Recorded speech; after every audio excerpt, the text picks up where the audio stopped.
Hello बच्चों, मैं doctor Manish Kumar Mishra, science teacher. 2 video मैंने इसके पहले जारी किया, पढ़े हैं आप।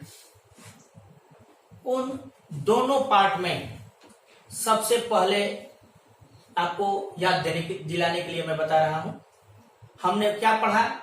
Chemical reaction, chemical equation, chemical equation को बैलेंस करना हीट एंड ट्रायल मेथड द्वारा किए थे आपने पिछली वीडियो में। हीट एंड ट्रायल मेथड द्वारा केमिकल इक्वेशन को बैलेंस करना, बैलेंसिंग द केमिकल इक्वेशन। अब थर्ड वीडियो में द नेक्स्ट टॉपिक जो है हम टेकअप करने जा रहे हैं, पढ़ने जा रहे हैं बच्चों। क्या?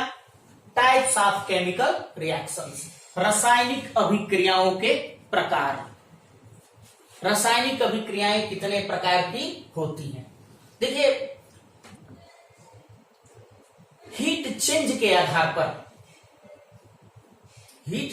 आधार पर रासायनिक अभिक्रियाएं 2 प्रकार की होती हैं। मैंने बताया था आपको, एक्सोथर्मिक और एंडोथर्मिक रिएक्शन, अर्थात उष्माक्षेपी तथा उष्माशोषी अभिक्रियाएं। हम पढ़ चुके हैं पिछले वीडियो में, उष्माक्षेपी तथा उष्माशोषी अभिक्रियाएं, एक्सोथर्मिक एंड एंडोथर्मिक रिएक्शंस। तो टाइप्स ऑफ केमिकल रिएक्शन, रासायनिक अभिक्रियाओं के प्रकार। तो रासायनिक अभिक्रियाएं 4 प्रकार की विशेषता, मतलब 4 प्रकार की होती हैं। अभी 9-10 में आपको पढ़ना है, 10th क्लास में 4 प्रकार की होती है। कौन कौन? कॉम्बिनेशन रिएक्शंस, जिसको हम हिंदी में संयोजन अभिक्रियाएं कहते हैं। कॉम्बिनेशन रिएक्शन, संयोजन अभिक्रियाएं।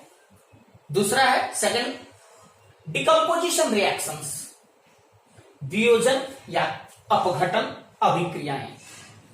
थर्ड है आपका डिस्प्लेसमेंट और सब्स्टिट्यूशन रिएक्शंस, विस्थापन या प्रतिस्थापन अभिक्रियाएं। विस्थापन या प्रतिस्थापन अभिक्रियाएं, डिस्प्लेसमेंट और सब्स्टिट्यूशन रिएक्शंस। ठीक है। चौथा है आपका fourth, oxidation and reduction reactions, ऑक्सीकरण तथा अपचयन अभिक्रियाएं। ये 4 प्रकार की अभिक्रियाएं। तो बच्चों, सबसे पहले हम पढ़ेंगे कॉम्बिनेशन रिएक्शन, संयोजन। संयोजन माने क्या होता है? जुड़ जाना। जब 2 या 2 से अधिक पदार्थ, चाहे वो एलिमेंट हो या कंपाउंड हो, 2 पदार्थ, 2 या 2 से अधिक पदार्थ आपस में मिलकर एक पदार्थ बनाते हैं, एक उत्पाद बनाते हैं, एक सिंगल प्रोडक्ट बनाते हैं। When 2 or more substances combine to form a single substance are called combination reactions. When 2 or more substances combine to form a single substance, then the reactions are called combination reactions. संयोजन अभिक्रियाएं कहते हैं जब 2 या 2 से अधिक पदार्थ आपस में मिलकर एक पदार्थ बनाते हैं, एक उत्पाद बनाते हैं, तो ऐसी अभिक्रियाओं को हम संयोजन अभिक्रियाएं या कॉम्बिनेशन रिएक्शंस कहते हैं। जैसे इसका एग्जांपल्स देख लें। जब burning of carbon, carbon oxygen के साथ बर्न करता है, एक सिंगल कंपाउंड बनाता है CO2। कार्बन ऑक्सीजन के साथ जलकर बर्न करके कार्बन डाइऑक्साइड बनाता है, first example. Second, magnesium ribbon के रूप में, मैग्नीशियम रिबन ऑक्सीजन से जलकर मैग्नीशियम ऑक्साइड बनाता है। ये दोनों एलिमेंट, ये कंपाउंड बना। एक और देखिए, अमोनिया, अमोनिया HCl के साथ अमोनियम क्लोराइड, जिसको हम नौसादर भी कहते हैं, अमोनियम क्लोराइड बनाता है, एक सिंगल कंपाउंड बना है। तो ऐसे रिएक्शंस को हम कॉम्बिनेशन रिएक्शन या संयोजन अभिक्रियाएं कहते हैं। एग्जांपल्स ये दिए गए। नंबर 2, डिकम्पोजिशन रिएक्शन, वियोजन या अपघटन अभिक्रियाएं। वियोजन या अपघटन अभिक्रियाएं वे अभिक्रियाएं जिसमें कोई पदार्थ 2 या 2 से अधिक पदार्थों में टूट जाता है, स्प्लिट कर जाता है, विघटित तो हो जाता है। दो या दो से अधिक सिंपलर, मतलब जो पदार्थ टूट रहा है भाई, जो टूटेगा उससे छोटा ही ना होगा, उससे छोटे पदार्थों में टूट जाता है। तो ऐसी अभिक्रियाओं को हम डिकम्पोजिशन रिएक्शन या फ्यूजन अभिक्रियाएं कहते हैं। मतलब in this reaction A compound split into two और मोर सिंपलर सबस्टेंसेस। और ये रिएक्शंस जो होते हैं, ये डिकम्पोजिशन रिएक्शन जो होता है, या तो हीट के प्रेजेंस में होता है, लाइट के प्रेजेंस में होता है, या इलेक्ट्रिक इफेक्ट करंट के प्रेजेंस में होता है। कोई ना कोई तो फैक्टर होगा ना जिसके कारण वो टूटेगा। तो मतलब डिकम्पोजिशन रिएक्शन जो होते हैं, जो विघटन, जो वियोजन अपघटन की अभिक्रियाएं होती हैं, वो या तो हीट के द्वारा होती हैं, या तो फिर प्रकाश की उपस्थिति में होती हैं, या तो फिर इलेक्ट्रिक करंट फ्लो कराने के कारण होती है। तो वे रिएक्शन जो हीट के द्वारा होती हैं, हीट के द्वारा टूटती हैं, जिसमें सबस्टेंस जो है हीट के द्वारा स्प्लिट होता है, दो या दो से अधिक सिंपल सबस्टेंसेस में, तो ऐसे रिएक्शन को हम थर्मल डिकम्पोजिशन या उष्मीय या तापीय अपघटन कहते हैं। जैसे कैल्शियम कार्बोनेट, हीट दिया हमने तो टूट गया, क्विकलाइन CaO प्लस CO2। मतलब in this reaction a substance is split into two or more simpler substances in presence of heat are called thermal decomposition। ऐसे रिएक्शन को हम थर्मल डिकम्पोजिशन कहते हैं।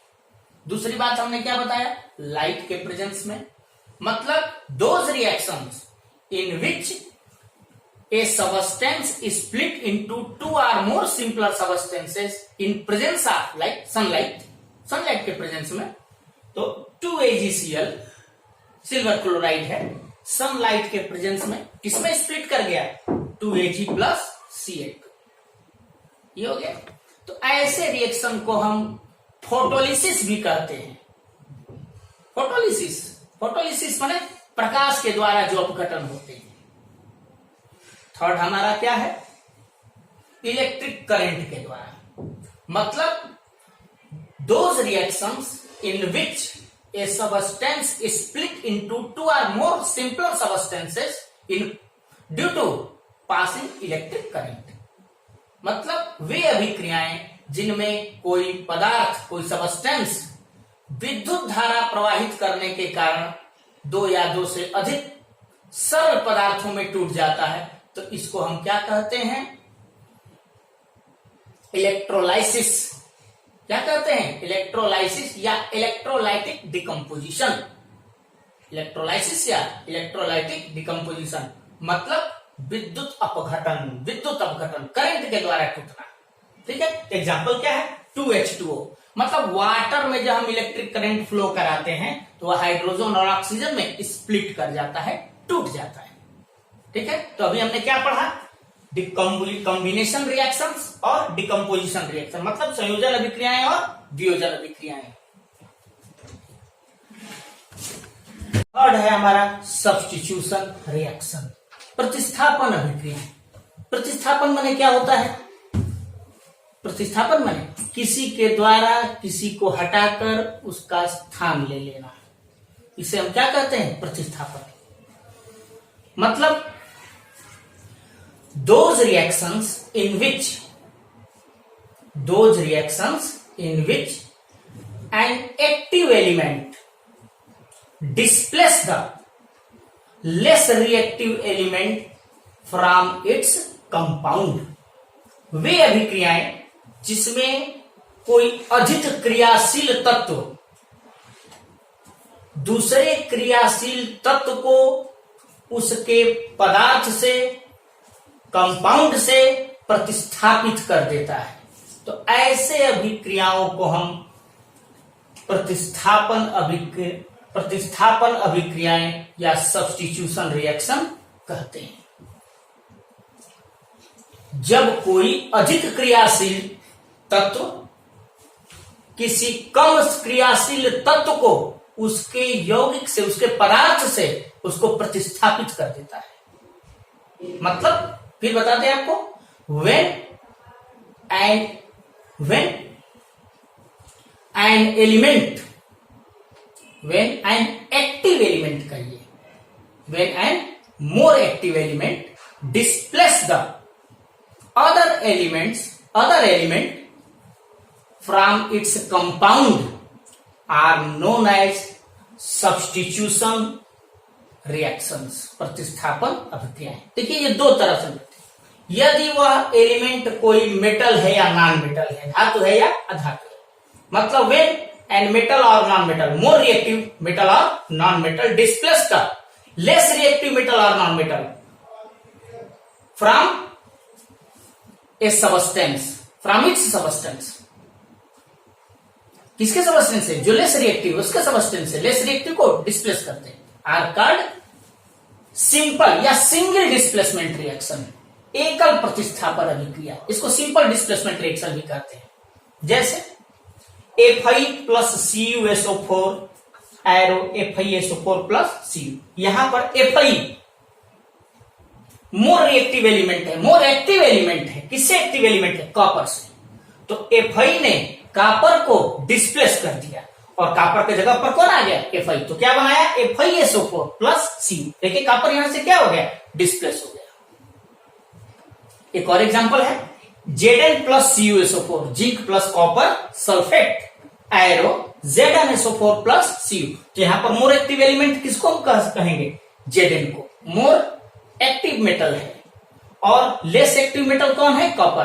तो जिंक ने कॉपर को डिस्प्लेस कर दिया, जिंक सल्फाइड बना दिया और कॉपर क्या हो गया? अलग हो गया।